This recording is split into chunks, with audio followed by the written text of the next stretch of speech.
harus come gitu, harus keluar trap gitu, ya harus juga. Karena kadang orgasme is a sensation. Quite same with trans men as well. Karena after you do testosterone therapy, sometimes klitorisnya membesar jadi penis kecil gitu. Jadi micropenis.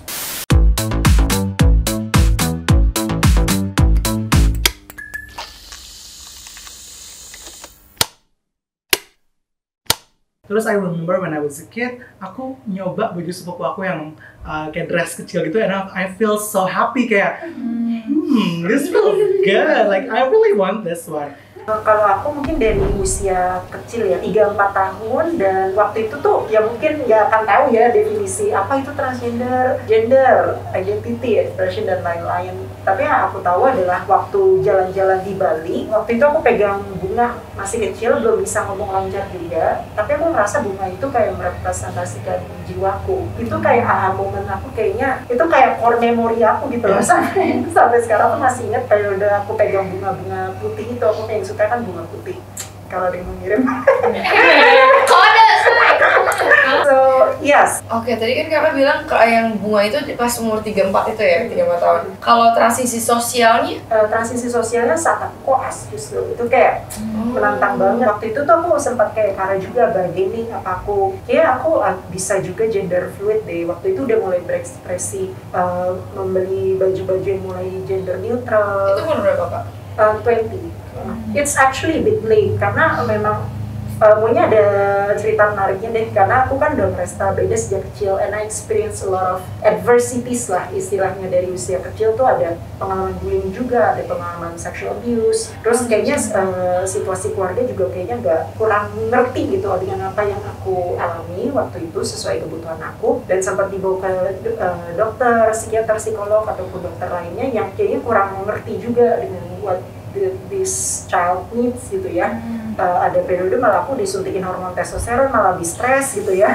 Untuk teman-teman trans, meskipun disuntiknya 2 kali kalau nggak salah, but it still stress me out a lot. Jadi itu kalau misalnya ngerasa beda sih sejak kecil. Aku transisi di usia very early 20s, dan aku ada periode di mana aku nggak ingat bahwa identitas genderku tuh beda. Karena adversity tadi yang aku alami sejak kecil tuh, saat usia SMP aku ingat aku sempat googling tentang operasi kelamin segala macam, hormon. Kayaknya nggak mungkin deh aku bisa melalui semua ini karena it's a huge process. Dan curiosity-nya udah ada dari jauh-jauh itu. Iya, dari usia SMP itu mulai berani nyari kan, waktu itu juga zamannya internet kan, baru mulai muncul gitu internetnya, dan secara alam bawah sadar itu terrepresi. Jadi aku nggak inget sama sekali dari usia SMP kelas 2, kelas 3 sampai SMA sampai ke tahun kedua kuliah itu aku nggak inget. I also remember ketika aku kuliah tahun kedua itu di umur 19, jika nggak mistaken tahun 2014, itu ada salah satu dosen yang memang cerita ada kakak kelasku yang mungkin dia secara karakteristik seksnya perempuan tapi dia arah maskulin gitu ya, dan dijauhi oleh teman-temannya. That's like an aha moment for me to talk with her gitu. Kebetulan she is a psychiatrist as well, dan setelah aku cerita itu yang ada di alam bawah sadar tuh muncul ke permukaan. Dan sejak itu ya aku cari banyak informasi tentang transgender health, dan beruntungnya aku jadinya I was imbued with knowledge gitu. That's my weapon untuk dimana aku mengadvokasi this is what I need untuk keluarga, untuk komunitas juga. And it is not easy bertransisi juga sambil proses pendidikan karena ada yang gak supportive juga, but at the same time I do receive a lot of support dari kolega-kolega yang ada. Ya, at the end of the day segala perjuangan itu worth it untuk aku. BTW, gue mau nambahin dikit nih tadi. Mungkin gue, Kara, Kak Allegra itu dulu selama berproses itu punya privilege ya buat bisa akses informasi, buat bisa baca artikel-artikel yang berbahasa Inggris gitu kan. Mungkin beda sama teman-teman lain yang juga nggak bisa bahasa Inggris atau nggak punya akses yang sama kayak gitu. Atau not receiving support from their parents atau lingkungan terkecilnya ya. Next, apa yang bikin kalian yakin? Gue mau nanya, apa yang bikin kalian berdua yakin kalau kalian bukan trans? Apakah lo trans? No, because I like my body. I am a trans and I like my body. Gimana tuh? Mampus tuh. Do you like your body? Jawab. I'm comfortable by the expectations of society wanting me to be this way. You just knew. Yeah, you just knew. Yeah. Same with us. For me, I just knew. we're actually gimana ya bilangnya, kita tuh nggak ngubah, we're just aligning. Oh, Kayak kok lu berubah jadi cewek sih? No. Kayak dari otak gue dari kecil cewek, jadi gue kayak I'm just aligning things, jadi I'm putting things on the right track gitu loh. Jadi kayak bukan gue menyimpang, no, I'm just aligning. Kayak Oh ya, tadinya berceceran nih, gue rapihin gitu. semuanya supaya kalau gue lihat gue kayak that's right gitu. Oke, ini kayak lebih tertata nih. Iya. Cheers dulu kali ya. Cheers. Cheers. Pernah nggak ya ada people who are close to you yang jadi uncomfortable karena kayak misalnya mau transisi dipandang sebelah mata? Pasti gitu. Punya tuh berarti pasti. Iya. Yuk minum dulu Minum dulu kali ya. Biar sehat. My system. Pasti ya. I mean, when you're trying to be comfortable with yourself, other people will get uncomfortable. Especially those, especially those who are close to you. I'm currently not in a good term with my parents right now. I told them last week that I made it to Jakarta Post. All he said was, "That is so embarrassing." I was like, "Dad, I made it to Jakarta Post. What do you mean embarrassing? No matter how good you're trying to be, orang bakal tetap kayak, no, it's not good. In the end of the day, you're all you got. So you gotta make sure you're happy with what you choose." Ini bener Very sih. strong. Selalu itu. Ini di aspek apapun itu ya. Di saat lo nyaman dengan diri lo sendiri, pasti itu lo akan ngebuat orang lain gak nyaman. Yes, I think they're threatened. Kayak in my opinion ya selalu kayak gini kayak people will question how are you so comfortable with less than what I have gitu kayak kok gue punya banyak tapi lu punya sedikit tapi lu happy. Itulah kebanyakan harusnya itu kan. Pokoknya diri kita tuh kayak gimana aja tuh tetap aja ada yang mau komen, jadi kayak Iya pasti. gimana ya? Ada satu seksolog yang ngomong satu hal yang kemarin teman aku ingetin ke aku. Dia bilang kasih waktu yang sama ke orang-orang terdekat kamu untuk make peace with you and yourself now. Kayak kamu kasih waktu ke diri kamu sendiri untuk kamu make peace with yourself gitu. Yes. Ada di pertemanan, ada di kolega juga gitu ya, di lingkungan dosen waktu Pas itu. koas lebih ini ya. Iya, kadang ada orang yang menganut kepercayaan yang strict, misalnya ada faktor religi di sana. Aduh, kamu kapan pengakuan dosa gitu dan lain-lain. Kalau respon kakak gimana waktu itu pas di momen itu? Stres banget waktu, terutama waktu proses pendidikan ya, karena udah capek gitu kayak Udah capek saya soal udah kayak capek. urusan pelajaran. Jam tuh muter-muter lagi gitu. Terus ada aja yang Kayak lu gak bisa diem apa udah ngobrol sama jam sendiri gitu, lu bisa diem gak? kayaknya ada aja yang salah gitu, manjangin rambut waktu itu dikomentarin dan lain-lain. Ini sesuatu stressful, dan tapi aku beruntungnya aku ketemu support system yang oke waktu itu dari teman. Terus ada beberapa dosen juga yang suportif dan selalu kasih, ayo bisa. Karena aku memutuskan untuk transisi juga waktu itu tuh bukan karena mau cantik atau mau apa gitu ya. It's a matter of life and death for me. Karena waktu itu aku mikir apa aku mengakhiri hidup atau lanjut. And I believe that there is hope out there.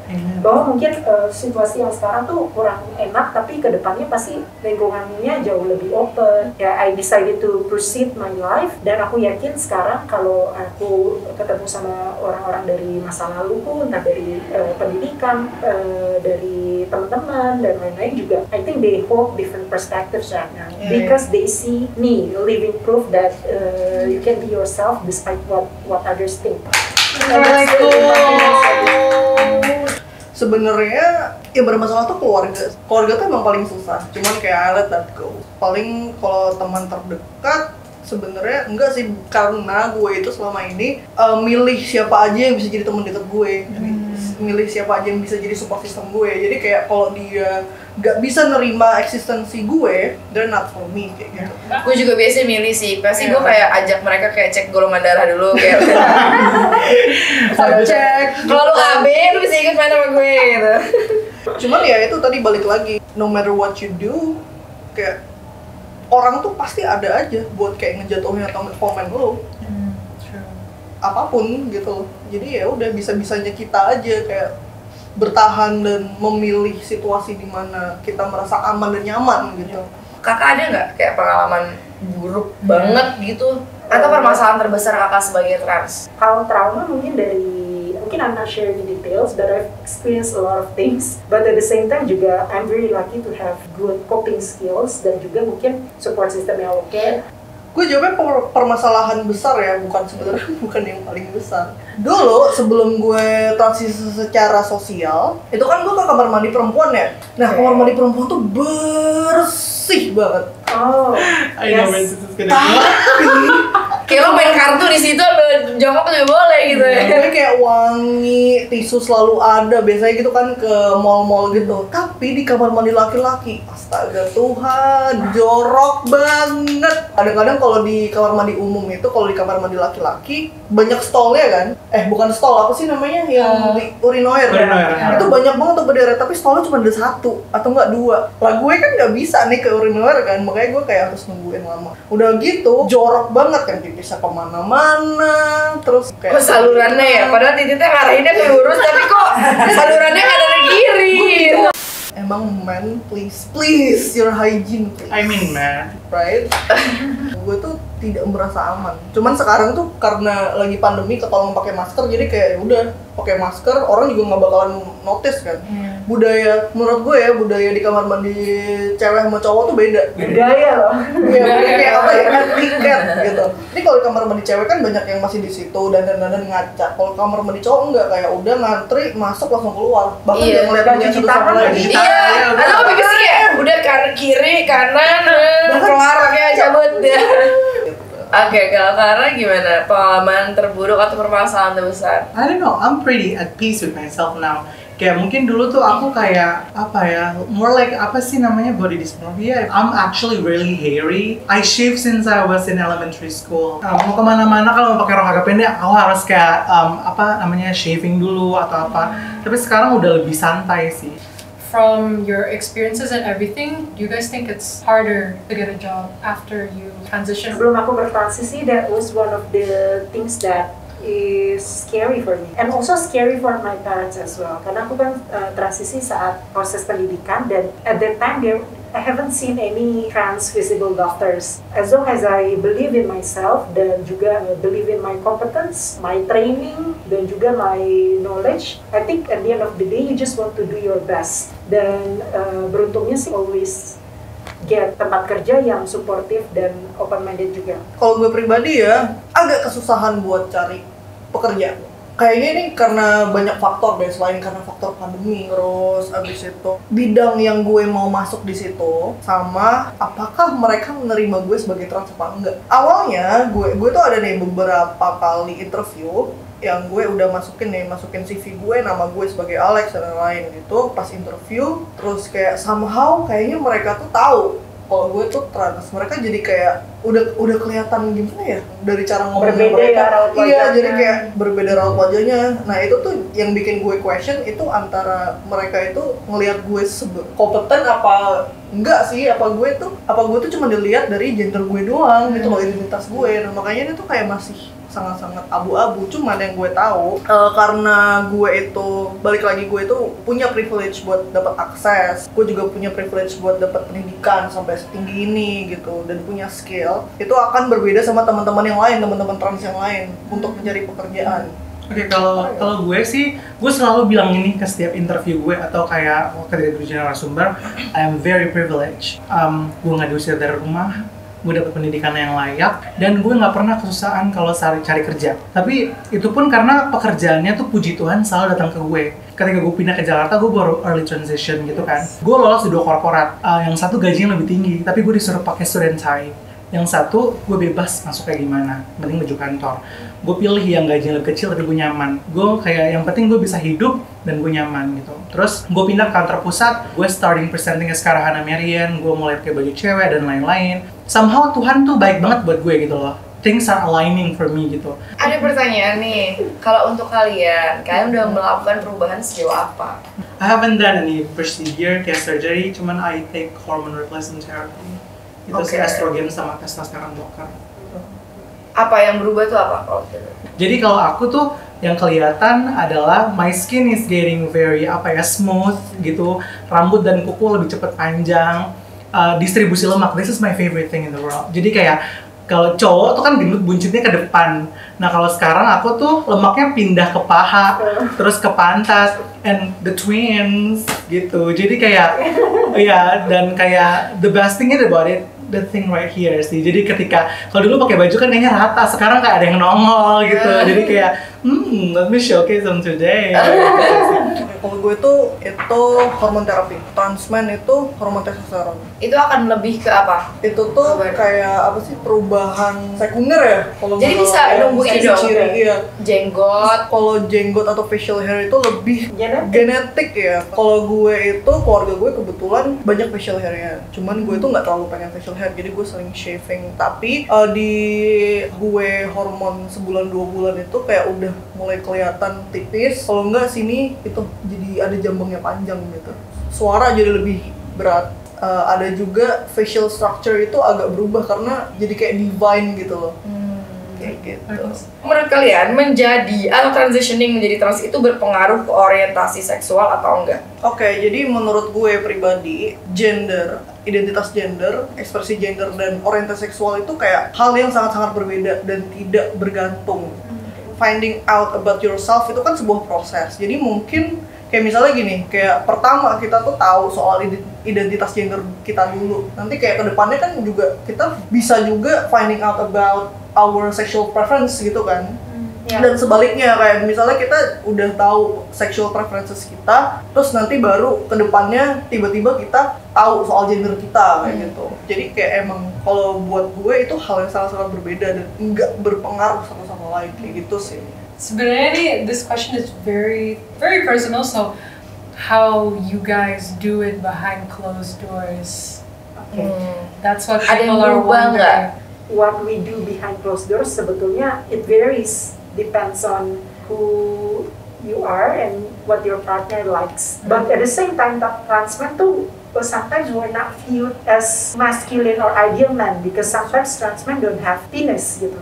Padahal sebenarnya kita tahu you don't require penis to have sex. Orgasme sendiri tuh nggak harus sampai come loh, nggak harus sampai keluar karena mostly for women ya, including sometimes I think for trans women as well, they don't have to harus come gitu, harus keluar thread gitu, nggak harus juga. Karena kadang orgasme is a sensation. Quite same with trans men as well, karena setelah after you do testosterone therapy, sometimes klitorisnya membesar jadi penis kecil gitu. Jadi micropenis. Kalau gue sih lebih ke gini, coba kita keluar dari konsep heteronormatif. Aktivitas seksual itu nggak melulu soal penetrasi kan. Iya, soal Jadi mencit kayak gitu ya. ada banyak pokoknya kayak ada foreplay, ada kissing dan lain. Itu juga tergantung banget sama pribadi masing-masingnya. Nyamannya kayak gimana itu bisa dikomunikasikan juga kan sama sama pasangan kalian gitu. Well, I'm a man slender, so I'm just gonna say it. Kayak men tend to think that if you get penetrasi, pokoknya kalau udah penetrasi itu udah enak. Okay, no, some of us prefer foreplay. Kayak kalau buat aku pribadi foreplay is apa ya? Make it or break it gitu. Jadi kalau if your foreplay is good, I don't care how big the dick is gitu. Kayak gue nggak peduli panjang apa gede apa gimana. Kalau the That's how foreplay, you do it. yeah, it's how you do it. Bener, itulah. Nggak harus trans juga, Bray. Kayak Kebetulan. people terus lagi mikir kayak kayak cowok tuh kayak titik gue gede, gue kayak iya kalau lo ngewe kayak gedebok pisang juga kagak enak bro gitu. Kayak Kalian pernah nggak kepikiran suatu hari kalian bakal nyesel dengan prosedur yang kalian udah lakukan? kayak masalah hidup tuh selalu ada, wajar lu udah transisi atau setelah transisi.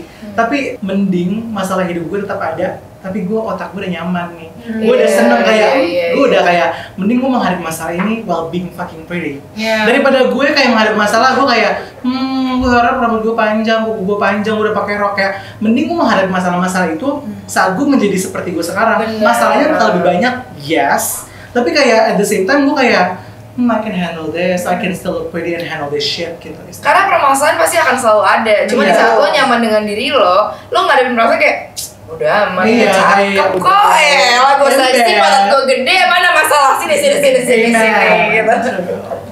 Kalau gue sebenarnya untuk mikirin nyesel atau enggak tuh sebenarnya kayak lebih ke enggak, karena segala proses yang sudah gue alami itu akan menjadi proses yang berarti. I kind of want to know in the dating world itu kayak lebih susah nggak buat kalian? Let me drink my drink. Encounters. Men usually label me as cewek ribet. Padahal I'm asking for a simple thing. Aku selalu bilang ke cowok, I don't need your money, I don't need your power, I don't need anything. I can provide myself what I need. I just ask for one thing, don't hide me. Gue bukan rahasia, gue bukan aib. Gue perempuan sukses, gue cantik. Period. I am very confident of who I am. Just don't hide me. But it seems to be very hard. Jadi kalau mereka mau pacaran, mereka pasti kayak, tapi nanti kita nggak usah bilang siapa-siapa ya. Sekarang gue udah dewasa istilahnya. Gue mikir kayak, nggak usah pamerin gue bisa pamer diri gue sendiri ke orang lain. Tapi kalau ada yang nanya kita apa, lu bilang kita pacaran. But they cannot seem to give me that. Ya udah, I ended up in just fucking around thing. Jadi kayak, I only do it when I wanna do it. It's a bit tricky. Gue pengen meng-highlight sesuatu, kayaknya kita tuh harus membedakan orang yang tertarik sama kita sama orang yang tertarik sama kita karena fetish. Itu banyak. True. Yes. Banyak kan. Kayak orang tuh tertarik sama kita tuh bukan karena kita seorang gue, Alex, seorang Kara, seorang Kalegra gitu. Tapi kayak mereka tuh melihat keterampilan kita gitu loh. Itu sih yang kadang-kadang susah buat kebaca. Transpuan, apakah mereka bisa memiliki vagina dan klitoris, dan untuk transpria apakah bisa memiliki penis? Yes, jawabannya singkatnya bisa. Kalau untuk teman-teman transpuan biasanya it is much easier dari yang ada jadi nggak ada gitu, daripada yang nggak ada dijadiin ada. Jadi ibaratnya gitu. Kalau untuk teman-teman transpuan kan organnya tuh ada banyak jaringan yang dia bisa work on kan.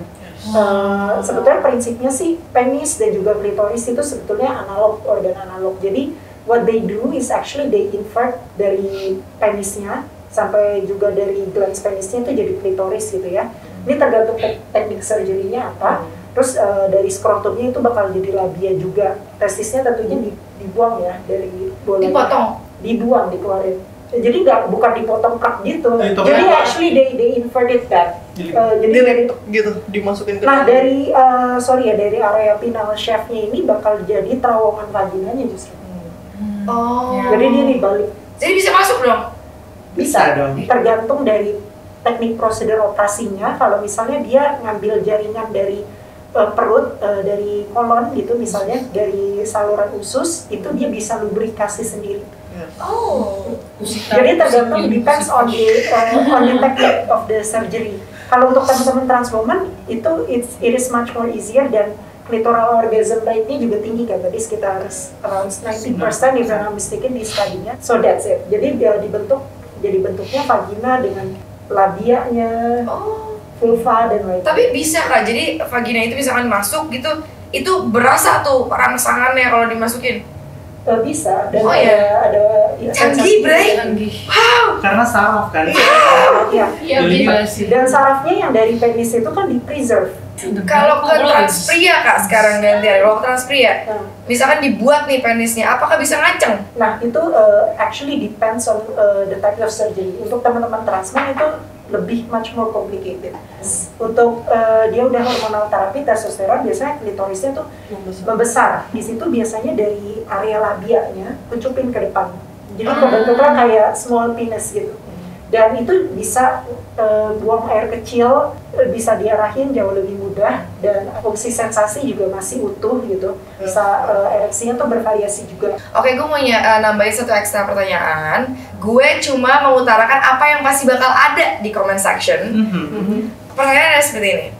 Gue melihat kenyamanan kalian dari kalian menjawab soal semua pertanyaan kita. Berarti kalian nggak bersyukur aja dong dengan apa yang diberikan di diri kalian dari kalian lahir? Kalau menurutku istilah bersyukur atau enggak itu tergantung perspektif kita. But at the end of the day, kalau kita bicara soal how you live your life, it is yourself to decide. Kalau istilah nggak bersyukur atau enggak, untuk teman-teman trans tuh, they actually felt they are different in a way. Biologically, psychologically, dan juga socially. Karena kalau misalnya soal bersyukur nggak bersyukur aja, orang tuh nggak mungkin sampai ngorbanin dia mendapatkan diskriminasi atau diusir dari rumah, ditolak dari keluarganya buat apa gitu. Kalau if they are not fighting for their own self and their own identity. Bersyukur atau enggak tuh balik ke pribadi masing-masing ya, kayak Kalegra bilang. Mending lo pilih mana? Gue kayak hidup seperti gue dilahirkan, tapi every single time I wanna end myself, atau gue aligning, gue ngerapihin semua hidup gue terus gue ternyata lebih dekat kepada Tuhan gitu. Yes. Gue bersyukur kepada Tuhan karena setiap hari gue bangun dan gue selalu bilang ke orang tua gue, Mom, Dad, kalau Tuhan gak mau aku kayak gini, kenapa jalanku lancar semua? Bersyukur itu balik ke diri masing-masing. Cara kita bersyukur beda-beda. Mungkin cara gue bersyukur adalah Tuhan udah kasih gue A, gue perbaikin. Kayak Tuhan menciptakan semua tuh udah baik. God made everything beautiful in His time. Ya gue pengen bikin itu lebih baik lagi supaya gue bisa mensyukuri apa yang Tuhan kasih. Tuh gue begini, gue gak pernah nyalahin Tuhan. Ya, kalau gue sih sebenarnya sama-sama aja ya. Gue akan ngelis hal-hal yang gue bersyukur. Satu, gue bersyukur masih bernafas. Kedua, gue bersyukur punya teman-teman support system yang bisa mendukung gue, percaya sama gue. Tiga, gue bersyukur gue masih bisa makan. Keempat, gue bersyukur masih diberi kesempatan untuk ada di sini dan gue punya akses terhadap informasi macam-macam. Itu yang gue bersyukur. Bersyukur nggak kita? Syukur. Jadi yang bisa kita petik dari perbincangan ini adalah jangan mengkotak-kotakan apapun itu. Nggak usah soal seputar LGBT dong. Apapun itu jangan mengkotak-kotakan sesuatu. Dan dari tadi yang gue tangkap adalah stop deh yang namanya why, what if, why, tapi why menurut gue kodratnya A tuh harusnya begini, harusnya A, harusnya B. Stop. Itu kalau dari gue. Kalau dari Shanika gimana? Oke, hikmatnya jangan jadi anjing. Lah, itulah anjing. Hikmahnya jadilah manusia, jangan ngelihat apapun itu hitam putih. Ada juga in between. There's a large spectrum dan lo human decency aja. Belajar berkompromi dengan hidup, bukan mempertanyakan apa yang ditawarkan oleh hidup. Respect mungkin Anda. Lo bisa gila kalau lo mempertanyakan semuanya. Oke, terima kasih banyak. Terima kasih. Ini Kara, insight-nya beneran Alex, Allegra. banyak banget. Makasih banget. Ini berbobot banget sih. Berbobot lu mimisan gak? Gue bentar lagi nih. Banyak life lesson juga anjir. Petik yang bisa dipetik, kalau nggak bisa dipetik juga ya Nggak usah dipetik. gak apa-apa. Ya suka-suka lu deh, kalau lu suka videonya bagus, kalau nggak juga ya udah gitu. Oke, see you on the next video. Bye. Thank you.